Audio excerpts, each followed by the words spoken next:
having me here. Hopefully you don't regret it by the end of the talk. Super sensationalist title. It's awesome. They're like so good at marketing. Like, how can you not want to hear about that? And dangerous ideas. It's such a great, this festival has such awesome marketing. And what I really want to talk about today is I want to talk about the moment that changed my life. And I'll never forget it because I was lying in a pool of my own tears in rehab. And I was in rehab not for drugs or alcohol, but I was in rehab for something that was a lot more shameful to me. I was in rehab because I had cheated on my girlfriend. And it's weird to come on stage and even talk about that, but I really realized in that moment that I thought I was a good person. And how could I be a good person if I lied to and deceived the person who I supposedly love?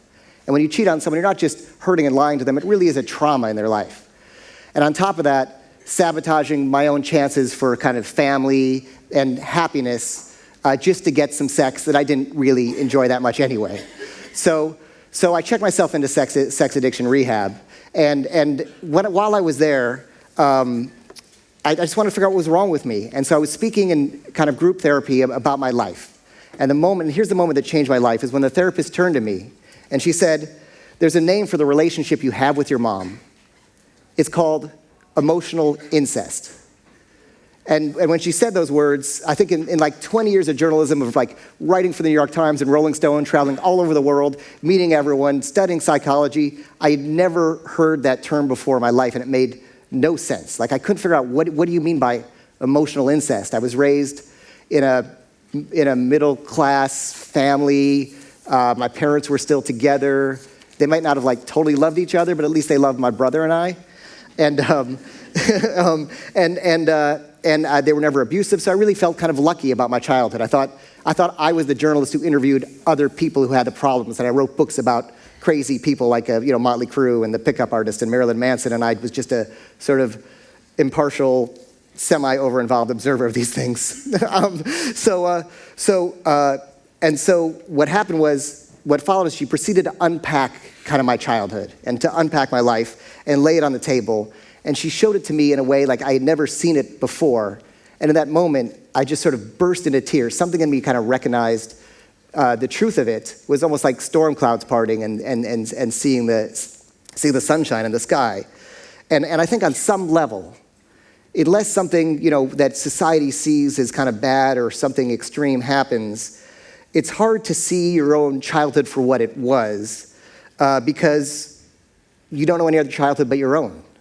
And so it seems normal to you. My wife was raised in Mexico City, and her mom would, hit her with belts. She'd throw ashtrays at her. She'd hit her and beat her. And she's like, it's normal. Everyone does that in Mexico, right? So you don't realize what it is until it takes an outside perspective. It's so easy for us to see what's wrong with everybody else, but it's hard to take a look at ourselves.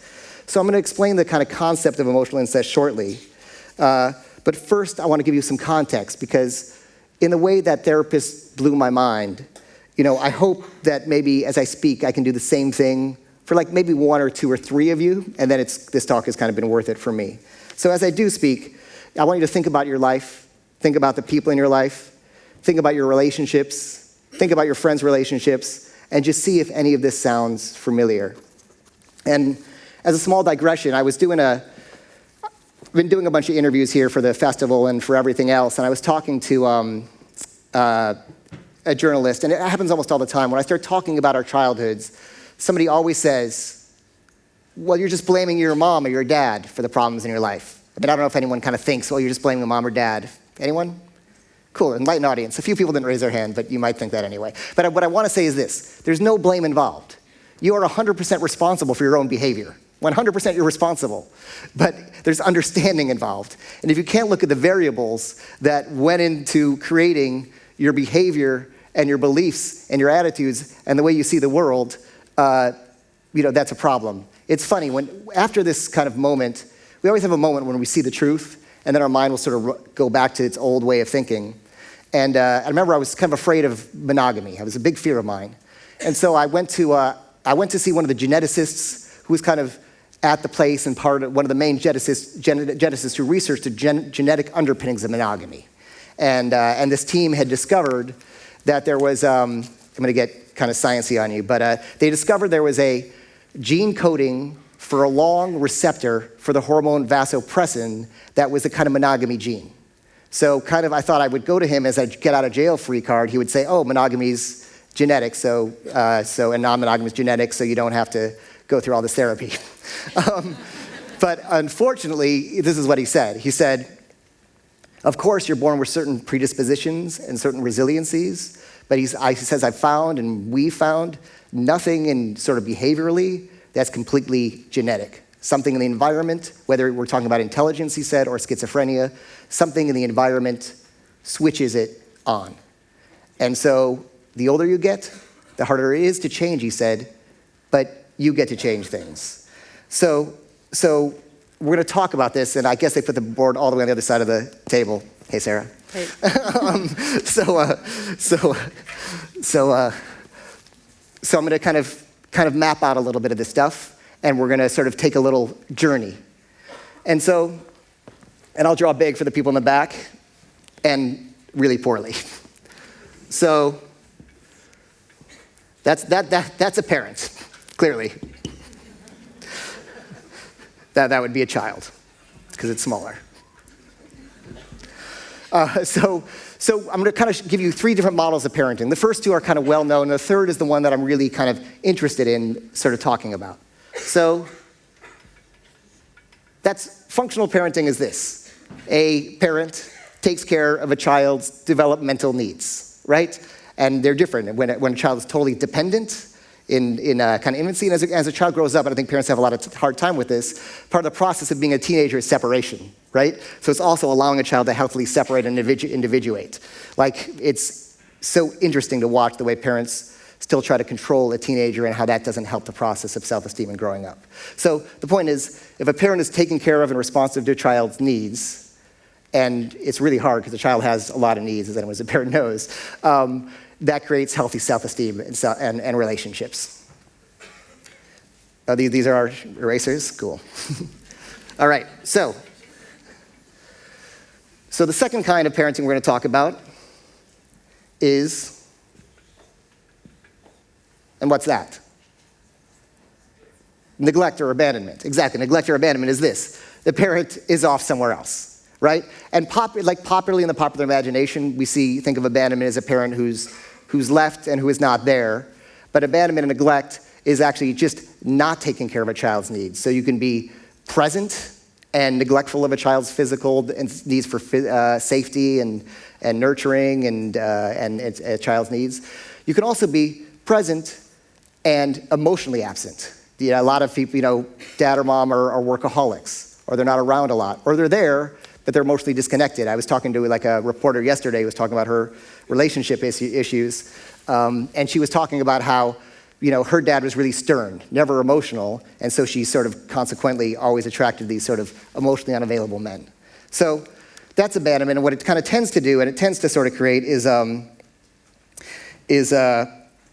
children who see themselves as flawed or less valuable than others, or not enough as they are. Because of course that's the belief. If I was enough, why would my parent not be there? It's interesting, as a small tangent, they did studies, and children sort of under a certain age, and maybe your first 5 years, if a parent passes away, it cannot be the parent's fault. If a parent passes away, that can register as abandonment to a child. And there's sort of a form of magical thinking that maybe they did something bad, or dad or mom said no, or punished them or yelled at them, and then dad or mom are gone. That can be internalized and children are so vulnerable, and they're thinking, I caused that to happen. So about all the stuff we're talking about, most of the stuff we're talking about is unintentional. Most people try to be the best people or parents they can be. So here's the third one I want to talk about. The third one is this. Anyone know the name of that? Reverse parenting, no, that's great. But you know what? I like that. It's great, reverse parenting. That is really good. That is really good. That's exactly what it is. It's totally reverse parenting. This is called enmeshment, also sometimes called engulfment. It's the opposite of abandonment, and it actually is reverse parenting. The child is taking care of the parent's needs. And like, if there's sort of a concept that that I would love to sort of become a thing we think about when we think about our childhood and we think about parenting, because we talk a lot about abandonment. It's hard to see enmeshment because it's falsely empowering to the child. Sometimes even feels good, though it's abusive and damaging.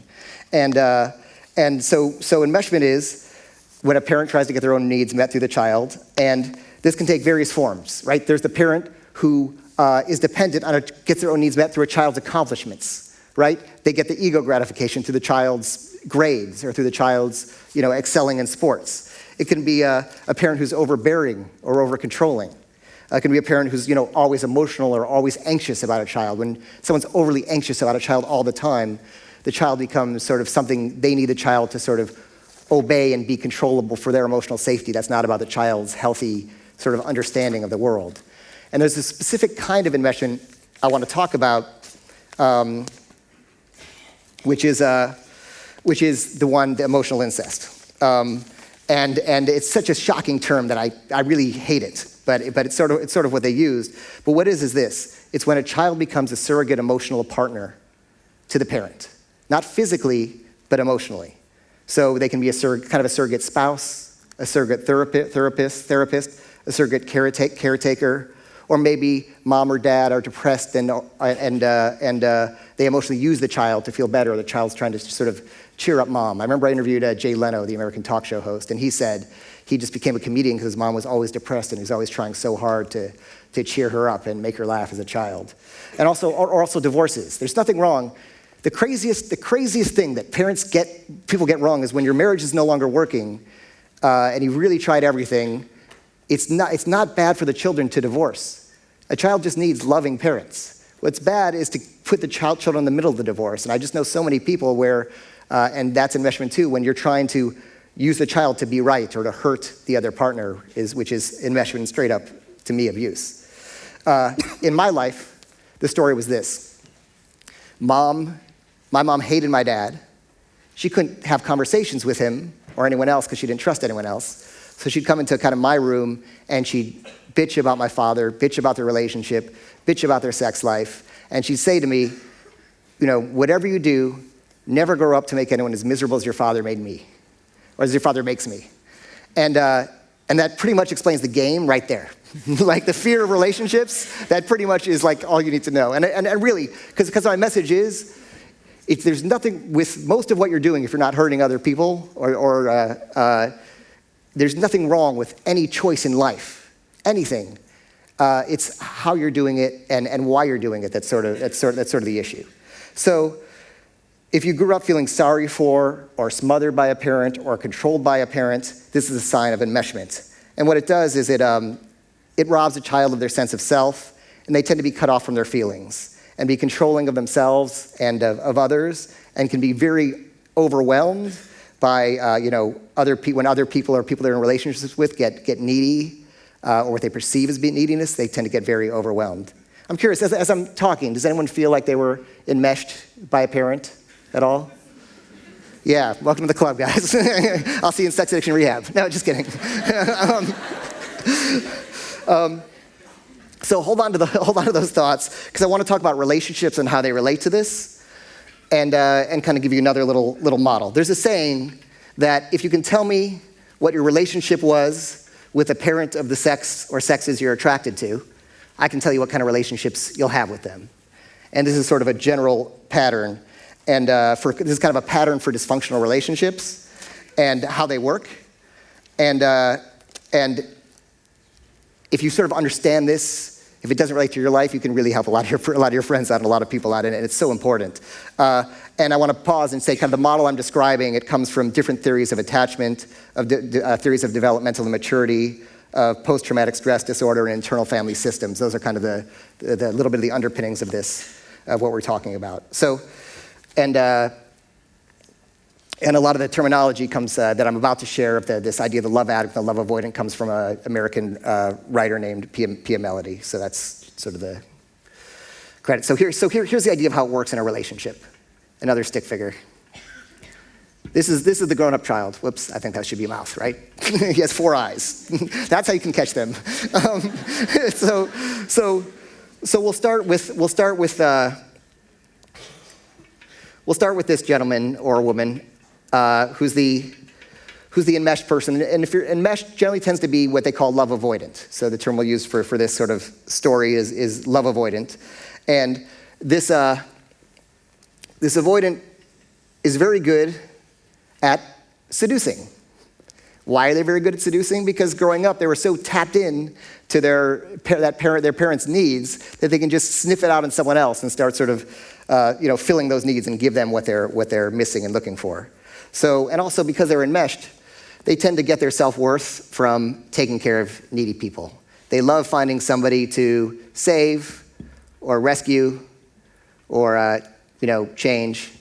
I guess this one has a nose. Okay, so so this one tends to have abandonment, and that's what they call the love addict. And of course, the love addict has an amazing ability to sniff out someone who's emotionally unavailable. Really good at it. And they might even show up like they are emotionally available and not be like that way in the relationship. There's a line in the Truth, the book that Sarah was just talking about. It begins with the line like, if it's love at first sight, run in the other direction. And it's because when you feel that, often when you feel that instant chemistry, it's like your childhood wounds are recognizing their childhood wounds, both hoping to be healed by each other. And that, by the way, that's why people talk about, because one of my big fears about relationships was the sex would get old and boring and stop. Some of you may share that fear or be having that experience. And what I learned is it could always be great, but if you parentalize your partner and start turning them into, the dad you're afraid of leaving you, or the mom or dad you're afraid of controlling you, and parentalize them, well, of course you want to have sex with mom or dad, right? So if I want to give a clue or a hint for healthy sex life and relationships is just don't play out your mother and father issues with your partner. Easier said than done. Okay. It's great. So there's a little dance that occurs when these people meet each other, which is the avoidant gives and gives and gives, yet it's never enough for the addict, right? So gives and gives and gives, and it's never enough. And what happens is the neediness coming in this way turns into resentment coming back, right? So needy feels like they're being controlled, smothered, starts to resent them for their neediness, even though they signed up for the deal in the first place. And what happens is they start to wall off, right? And what happens when you wall off with a partner? They get even more needy, right? And so this is when, and again, not all cheating happens like this. This is one of the psychological underpinnings of it, and I find it to be really, really common, which is they need to escape from the relationships. They start a secret life. They start a secret life, and that secret life might be an affair. It's often an affair, but also could be drugs, intensity, working all the time, something that's going to kind of get them high and get them out of the relationship. And in the meantime, the addict's getting depressed and more needy, but clings to kind of fantasy. It's amazing. I was just home, and I was talking to a friend of mine who I swim with, and she was saying that she just caught her husband after a 4-year affair. A 4-year affair. And she had no clue it was happening. But as we went through it, we realized there were like a million signs, but she was in denial and holding on to the fantasy. And often what happens is eventually there's something they can't deny, and it sort of bursts the bubble. And when it bursts the bubble, a few things can either happen. One is they make up, and they start the cycle all over again. Second thing is they break up, and then usually find someone else with a similar unhealthy pattern and do it all over again. Or the third and kind of ideal outcome is they both do individual and work together on their own issues and get to have a healthy relationship together. I really think if you can kind of discuss what's going on in a relationship, and if you're both willing to work on it, like anything is fixable as long as no one's being emotionally or physically abusive. So, and by the way, as a small side note, two avoidants can date. I did a TV show on rock roadies. I toured with roadies for a while, and they are in like great avoidant relationships. They're on the road for like 10 months a year. When they're home for like 2 months, after a week, they're already tired of each other. So two avoidants can meet and be in sort of what they call a parallel relationship. You're together but apart, and two addicts can meet. And also sometimes, depending on your upbringing, you can be sometimes avoidant in one relationship and an addict in the other. And so if I kind of have a message, I'm going to go over to this side now. So if I have a message, the message is this, which is that people make the mistake of shopping and shopping and shopping for the right relationship, thinking that they'll eventually find the right person. And the success of the relationship is not about you just trying and trying and trying until you stumble across the right person. It's about you becoming the right person. And in any study on relationships or self-esteem, the people you are looking for and seeking for always match your level of emotional maturity. So if you grow yourself up, you will attract, be the person you want to date. You'll attract that kind of person. Now, I don't believe that most parents do this on purpose. All human beings are imperfect. Thus, so too are all parents. So we're all raised imperfectly, and we all have our unique sets of baggage, including the kind of ego-protecting baggage and the parent as godlike authority baggage that makes some people here think, well, that's not me, my childhood was perfect. And by the way, as any therapist knows, if somebody's saying their childhood was perfect and incredible and the best childhood, that's like an instant sign that something is going on, because you don't idealize it like that for no reason. That's like the sign that it's like number one sign of one of the huge signs of trauma. And I want to say these things, right? Because we build walls to protect ourselves, and these things.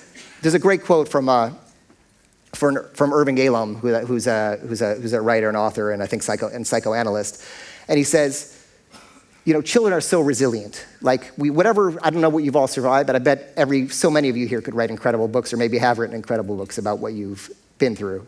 And children, we've all survived whatever we survived, and children have an amazing ability to adapt and survive. And the problems become is when the way they learn to adapt in their household, they're still using that out in the outside world. So Irving Yalom's metaphor is, he says, imagine a city that's built a wall to protect itself from the outside world. And it's not from the outside world, it's built a wall to protect itself from invaders who are trying to destroy the city. So it builds this wall, but then centuries later, the invaders go away. The invaders are gone. It's totally safe, but the wall's still there. And that's our psyche, and so much of the friction that we have within ourselves and the world come from that wall being up. And I want to say this doesn't just manifest in relationships. It manifests in friendships with toxic people, a need to always be right, a fear of failure, a fear of success, not feeling worthy, not feeling like enough, or feeling like you're better than everyone else and too good for everyone else. The challenge is that we're too close to ourselves, kind of like, to see ourselves clearly. It's kind of like sometimes trying to see your psyche is like trying to touch your right elbow with your right hand. So there's a psychotherapist who's just a genius, a Jungian named James Hollis, and I always think about this quote is, what we do not know controls us. And if we can kind of live our lives consciously, we get to have a better life and a better world. And this is like really there's a message that I can say or share today. It's this, which is that growing up, I went to a dentist every 6 months to make sure my teeth were healthy. That's the message. No. And you go to a doctor every year for your checkup to make sure you're healthy. And of course, you try to work out to make sure you're in good shape. And you go to school in America, it's for 12 years, and then maybe you go to at an institution of higher learning to make sure your sort of mind is healthy and for your intellectual life. But in those first decades of life, there wasn't one moment where anyone suggested that finding a professional person or institution to work on my emotional health was just as important as those things. As long as I didn't suffer from extreme depression or anxiety or anything noticeably debilitating, then, anything therapeutic or about your emotional health or psychological health didn't seem necessary. So I'm talking today not as a passionate expert, but as like a grateful patient who cobbled together sort of my own treatment program from all the amazing resources that are available. And thanks to that, now has an amazing marriage and the most joyful son ever. And beyond that, like a level of happiness and connection that I didn't think was possible in my life. And so the message is, if we want to have a better world, out here, then we need to have a better world in here. And the problem is, as a culture, not only do we not have that, but most people are really hostile to looking within. And especially, this has been on my mind a lot lately, We fear just looking at the world and the politicians and the election in America and in other Hungary, Austria, France, and here. We fear so much the other. We fear the terrorist. We fear the stranger who's going to assault us or murder us or shoot us. But if you look at the actual facts, the biggest danger to our own lives is ourselves. This has been in the news a lot lately, but there are 8 suicides a day in Australia compared to 1 murder a day. In America, I think it's 44 murders a day and 105 suicides. So why are we not taking our mental health as seriously as we take crime? And now let's add in these statistics. And these are for the US, but they're comparable. I'm sure they're comparable here, which is 87 people a day die from accidental drug overdoses. A lot of people die in car crashes, but half of them aren't wearing seatbelts. And who knows how many are texting or distracted driving in some other way. Add in over 1,300 deaths a day due to smoking in the US, 824 due to obesity, and all the other preventable deaths due to strokes, heart attacks, and liver disease from alcoholism, anxiety, abuse of your own body. And we are, as a culture and a society, psychologically and compulsively making bad decisions and choices. And I realize this isn't as light as that topic might have been, but there are politicians all over America, Europe, and Australia who are fear-mongering about immigrants and terrorists. And if you're really worried about your future, and if you're really worried about your safety, and you really care about your life, then vote for someone who's running on a platform of reducing prescription pill abuse, reducing alcoholism, distracted driving, smoking, obesity, hospital-acquired infections, suicides, and the things that are actually causing irreparable harm to our entire culture on a massive scale, not someone who's pointing at another group of people and saying it's their fault. Thank you.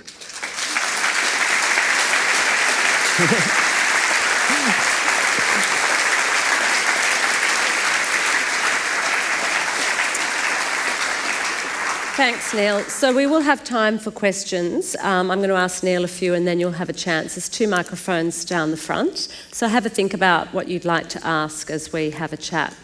I have to ask you first of all, yes. What does your mother think about you talking about emotional incest and lines in the book about, you know, kind of, we fuck so many women because we hate our mothers? Like, what was her reaction when she read it? I think anything I've ever said about, I mean, one of the things about having a narcissistic mom is anything that you ever say about them that's negative is a big problem.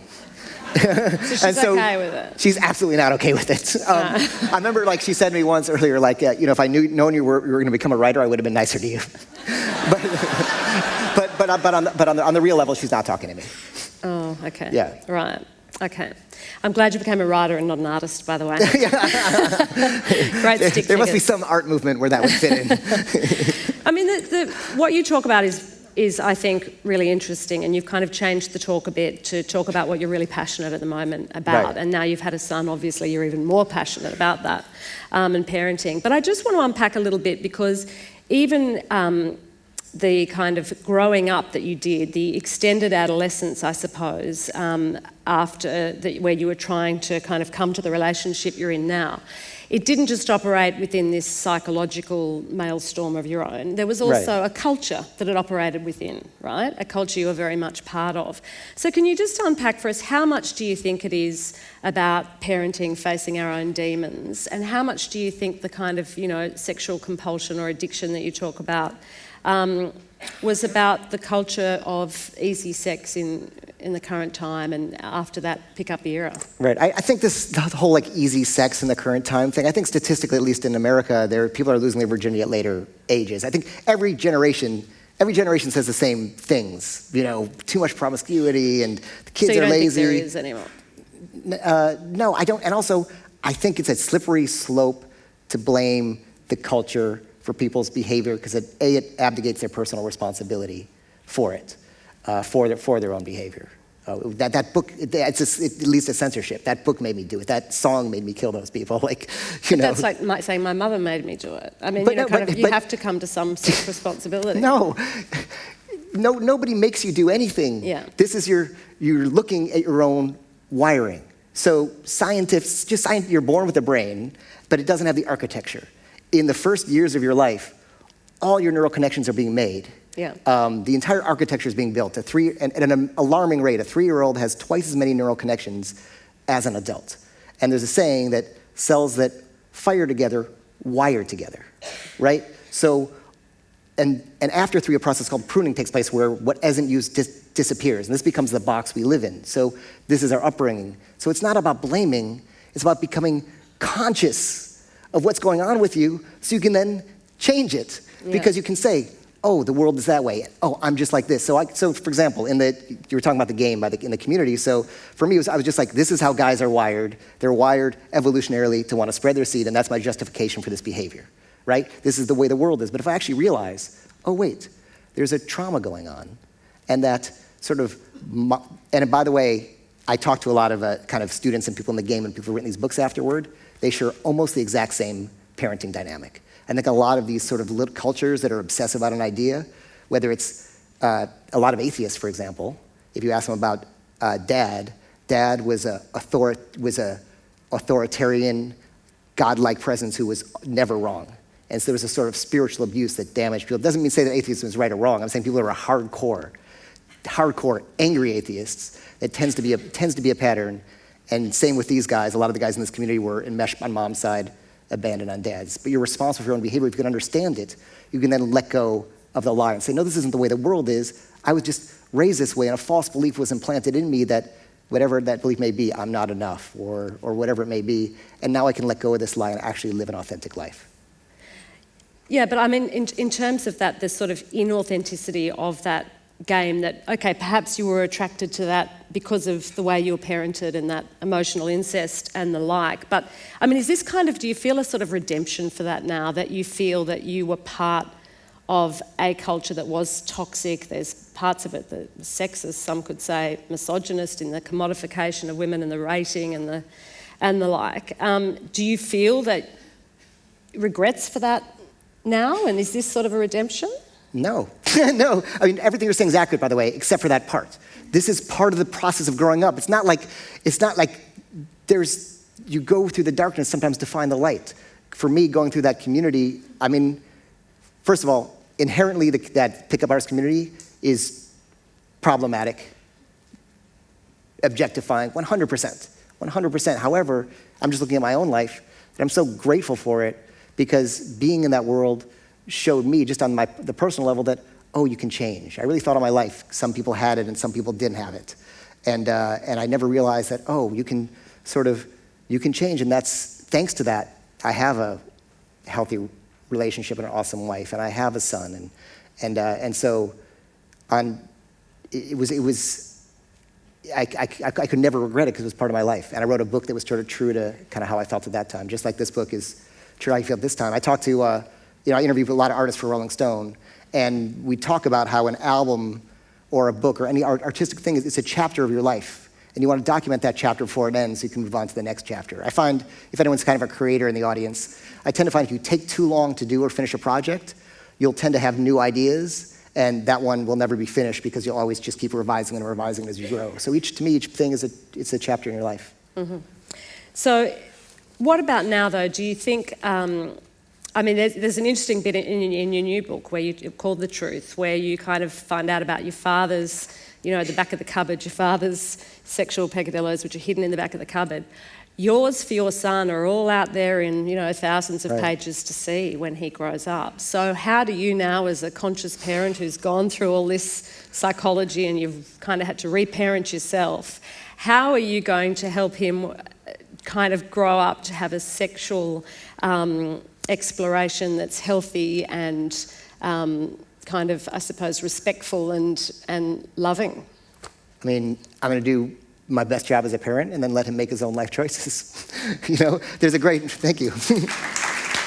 There's a great metaphor for parenting that I love. I wish I could remember who told it to me so I could credit them, but they said it's sort of like firing an arrow into the air and you try to just release it as straight as you can and then let go and just hope it flies straight.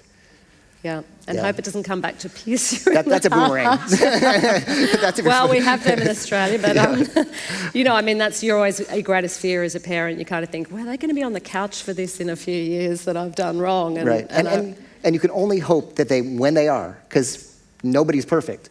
It's about, because I talk to it, because I really care. I mean, I talk to, how can I raise knowing what I know, I really want to do a great job as a father. And they said, you're not going to be perfect. What you can do is be honest to repair the wounds. And I'll give you an example. I was talking to somebody, and she was saying how her grown adult kids came home, and they said, Mom, you were never there for us. You were never around, and they were really upset. So she said, look here, and she pulled out a photo album. Here we are in Paris. Here we are on a boat. Here we are in Hawaii. Here we are traveling. How can you say I was never there for you? And I looked at her. I was like, you blew it. You blew a chance to connect with your child, because just instead of denying their reality, just listen to and try and understand them. But I guess that's the key, isn't it? It's two kids in the same family can have a totally different experience, can't they? And interpret their parenting so differently. Yes, so there is no real truth. No. Really, there is only individuals. Not only is there no real truth, but there's no real memory. I've spent some time with some memory. No, your memory's not real. Your memory's plastic. Every time, for real, it's crazy. So you'll get in arguments with maybe someone you're dating about what happened, and you're both sure that something different happened. They've done a lot of, I was just with researchers who are implanting false memories in people, and every time you access your memory, it becomes plastic and moldable, and it's so insanely easy for false memories to be created and seem real. So it's absolutely true. All you have is your truth and your reality that you operate out of. So if you can understand that that's just your truth and your reality, and someone else's may be different, and accept and embrace that, we can have a And families have people who they allow to have the right. I'm not allowed to write about my childhood. My family have forbidden me because they say I have a bad memory. So yeah, and I hope you don't listen to and write your book. Oh God, of course not. Okay, right. Yeah. So in terms of this, though. But how amazing is that? How amazing is that someone said that, no, you're not allowed to have your own reality. Yeah, but we all have our reality. own. We all have our own kind of families, as you said. Nobody's perfect, but I guess the thing about being the writer in the family is you have that power that the others don't, and it's your truth. So you've got to kind of acknowledge that. Just to take this. And again, I'll say this again. It's not a power. I think when I write a book, when I write a book, it's like I just say everything. And also I've ghostwritten books with kind of celebrities, and a lot of people come up to me and want me to write their book. We're very well known. And if they're scared about what their parents think or what their children will think, I won't write their book. Because what's the point in creating a story about your life if you're not really saying what your life is? And I think people will connect.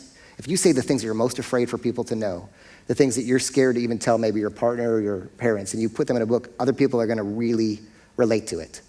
Like that saying from Carl Rogers, the personal is the universal. So I'll come to questions in just a minute, but I wanted to ask you a little bit. Sorry, I've got the flu, so my eyes are a bit failing me. But I'm just going to flip it from another side, because to go back to the topic a little bit, we may not live in an age where people are having more sex. You challenge that, but I think we're coming to an age of a little bit more sexual freedom, and perhaps less of a kind of, as you say in the first book, guys want women to be sluts and girls are brought up to want Prince Charming. I think with that, we're kind of, women are having more sexual freedom.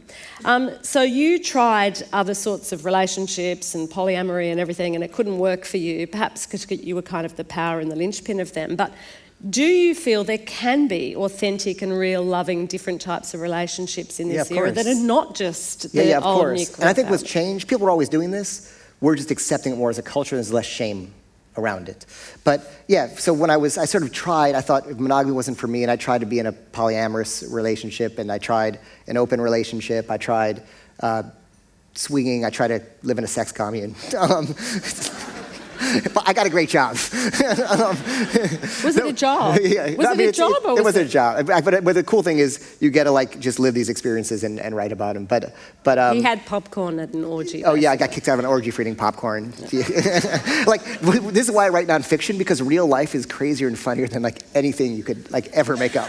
Unpredictable. What I found, here's the answer. Yeah. If you're kind of psychologically unhealthy, any relationship you have will be unhealthy. It doesn't matter what kind it is. And if you're healthy, any relationship you have will be healthy. And all choices are valid, whether it's celibacy, monogamy, consensual non-monogamy, or sleeping with different people every night. It's about are you being driven to do it by your sort of fears and a way to sort of avoid feelings and avoid connection, or is it really the thing that's right for you? It's the how and why, it's not the what. Mm-hmm. So if you've got a question, please move to the microphones because this is being recorded. Make it a question for Neil. And you can, of course, bring observations in, but yeah, if there's a lot of people, then we'll need to keep them relatively short. But in this kind of era where we've got Tinder and that kind of thing, is things like the game, is that now extinct because perhaps this is a more open and honest era? Like maybe it's easier now that there doesn't need to be that game, that manipulation, the negging and the like that you talked about in that first book. Do you think? I mean, there doesn't need to be kind of any of that. But I wouldn't say that people. I mean, my experience and my friends' experience on Tinder, people aren't really more honest on Tinder. They're kind of can be jerkier on Tinder because they're not face to face. It can't change human nature, I suppose. Okay, let's go to microphone number 1. Yeah. Hi. Hey. I've been listening to the way that you talk about your experience and how it's evolved from what your first book was about, which sounds like, I've not personally read the book, but my understanding was that it was quite misogynistic, yes, and also about just achieving really meaningless, empty sex and going forward from that and sort of evolving as a person and growing and, like you said, unpacking all of your baggage. How hard is it now? Like, you're obviously married and you've got a successful family and relationship. How hard was it after you were trying to move away from that person that you were, which obviously projected you into fame and got you quite a lot of publicity? How hard was it for you when you were dating to try to remove yourself from that person and like meet somebody who would believe that that's not the way that you were anymore, or that you weren't just trying to manipulate them? Got it. Yeah. Okay. I'll sort of unpack that. But yes. So first of all, you're always moving away from the person you were because we're changing in every moment. And secondly, it's just a book I wrote. I'm just always being me, right? It's just a book I wrote and I'm being me and I'm on the kind of journey of life. But what's interesting is the way you kind of describe the book, and I would recommend. I mean, I think it would be interesting to read. The game is a weird thing because we were just talking earlier. I'm saying, like the book, it's weird. It's not like it's sort of like became a phenomena that's bigger, way bigger than me. Like I don't even understand. Like I'm in conversation about it, and I don't even understand it anymore because it really isn't a how-to manual. It was sort of my kind of lonely and adolescent obsession with that scene, but it was also a chronicle of that scene and what I thought was good and bad about it. Yeah. It began, and I was kind of exploring it in a cultural way, and I didn't write it as a book for men. It was also for women too. Yeah. And the irony of it is I really thought that women, and again, this was in my naivete maybe, but I really thought like when we read and see all these guys trying so hard to learn how to meet them and how, to me it was a book about male insecurity. Well, you got to read it. Don't read the press about it, actually read it. So, I'm very open to reading it myself. So, but what I'm saying is the way the book was written, the way I intended it, doesn't mean it's how it comes out. Yes. But the way it was sort of intended was the book about male insecurity and about all these male fears. And I thought it would sort of be, and men who are so afraid of women. And the irony is this book that I thought people would read and be like, oh my God, these poor guys with low self-esteem trying so hard. And it begins with a pickup artist who invented a lot of the stuff trying to kill himself. So it's not a positive, it's not like a lot of people, in the end it says, it's all based on the myth of Parsifal. The stories that I chose and the way I structured it was based on the myth of Parsifal about choosing, do you choose, the ways of the knightly code of conduct or the rules, or do you choose and go with your heart?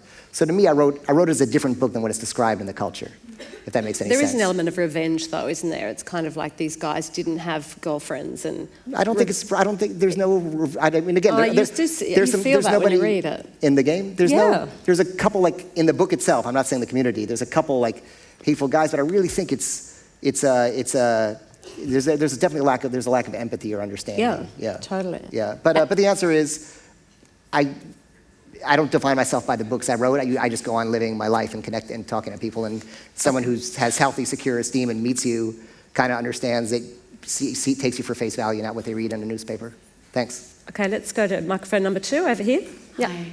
Very, very much related to that. So you mentioned the word responsibility, and you have a deeper sense of understanding how you have progressed, and you acknowledge that you wrote that book at a really particular period of your life and a particular period of consciousness and awareness and understanding. But now, how do you, given the impact and perhaps the misinterpretation and use of that book, how do you be responsible for the impact of that book? It's being used as a how-to manual. How do you, as the originator and creator of that, create some context for that book? You know, so do you, you know, is Yeah, it, like that's what I was asking about, if it's a... Yeah, I don't think. I mean, you know, I don't think. I guess my answer is. is, how do you think the people who wrote the Bible feel responsible for all the death and blood? You know what you like? Well,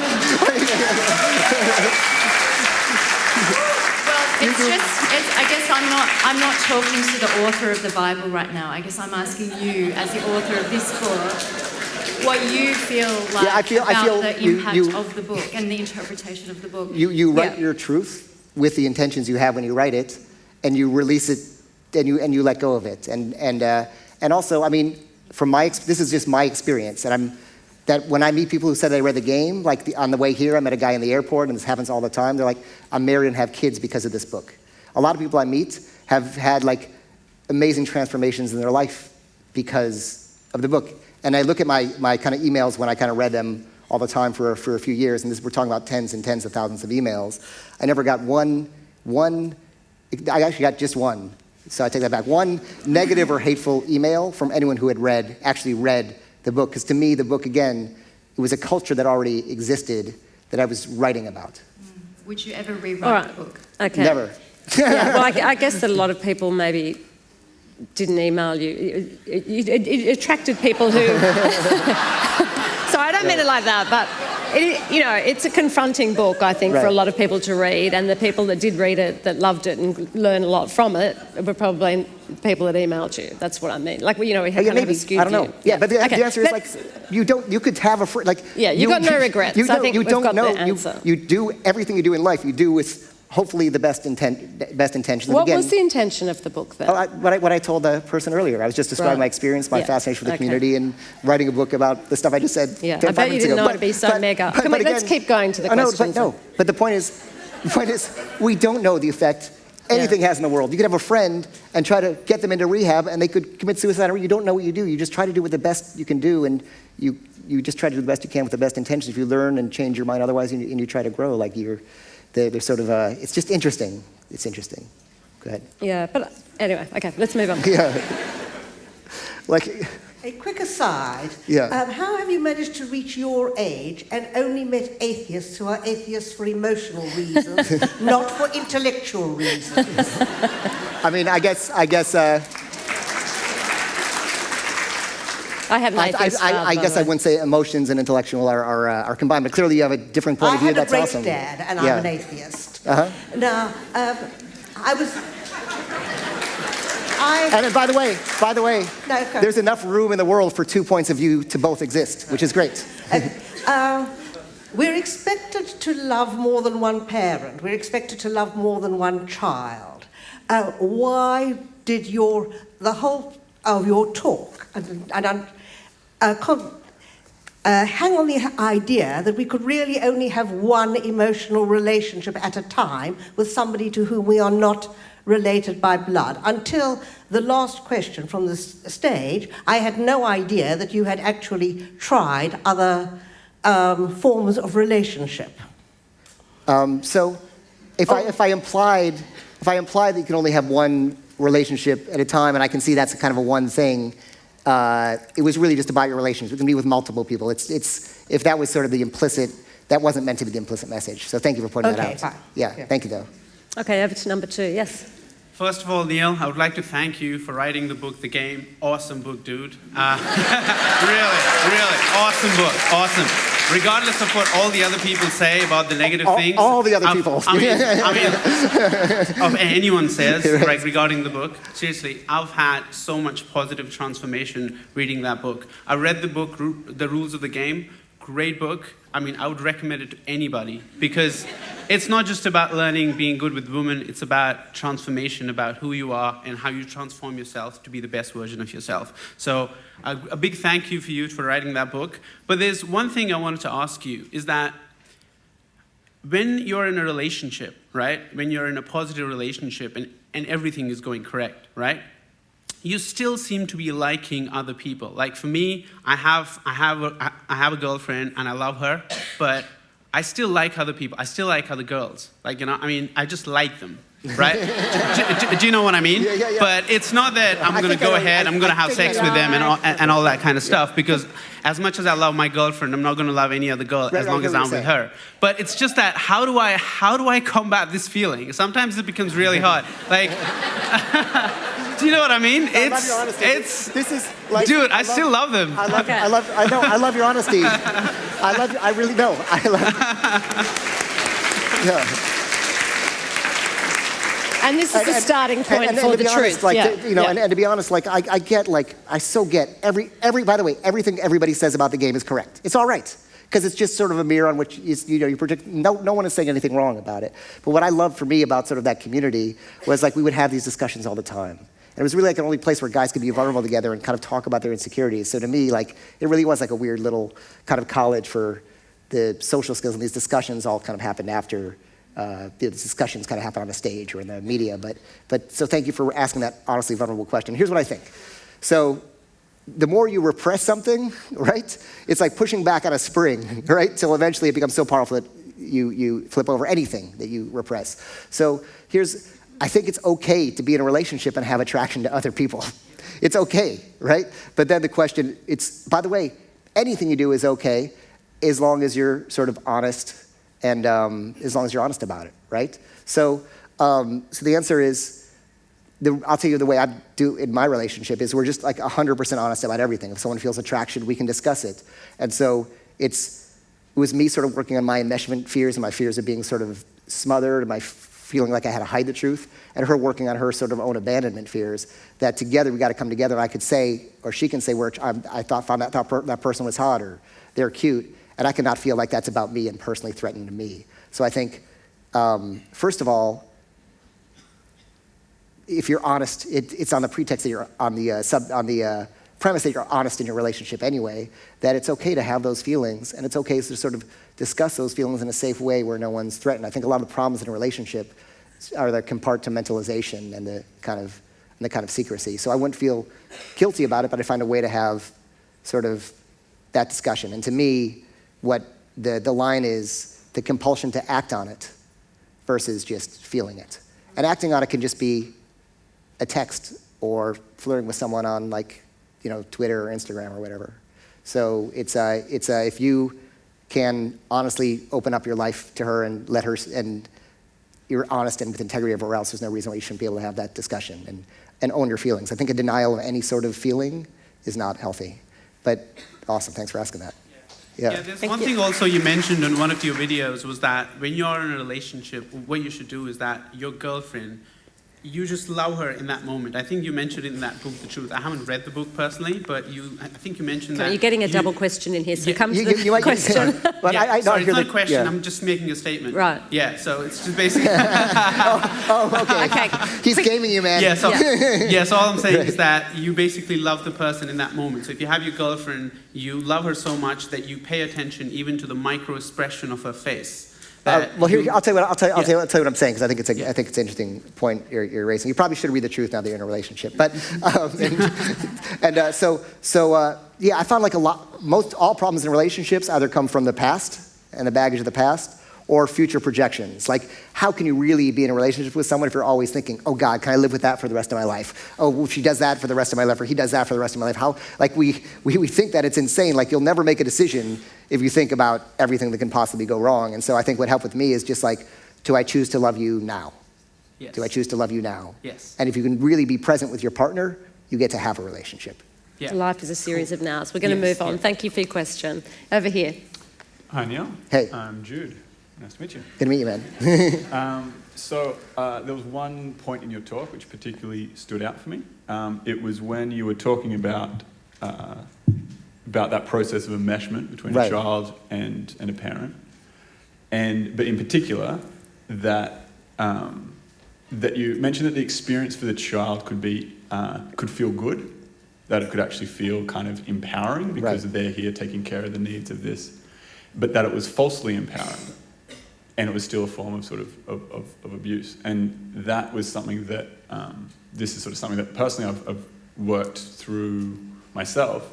But I'm curious because the motives of empowerment and authenticity is something that's driven me throughout my sort of process. And so, yeah, I just was hoping that you might be able to speak a little more on that idea of false empowerment and the danger of that and what that might show up as or how that shows up later in life and how to recognize it, given that generally empowerment I see as being a healthy thing, personal empowerment, kind of within boundaries, and that authenticity is sort of what feels true for yourself or what feels right for you. Right. So cool. I don't know why, something about the word empowerment. I never think about empowerment because power always seems like it's a greater than thing. But I'm sure you mean it in another way, I assume. Mm-hmm. But false empowerment is this: it's a child with like no emotional and life capabilities and life experience who's then taking care of somebody who has life and experience, so it can feel falsely empowering. In fact, there's certain abuse that can feel like neglect, but can also feel falsely empowering, like I'm getting that special attention. But that's totally not appropriate for a child to be taking care of a parent. And what happens is it robs you of your own childhood. Mm-hmm.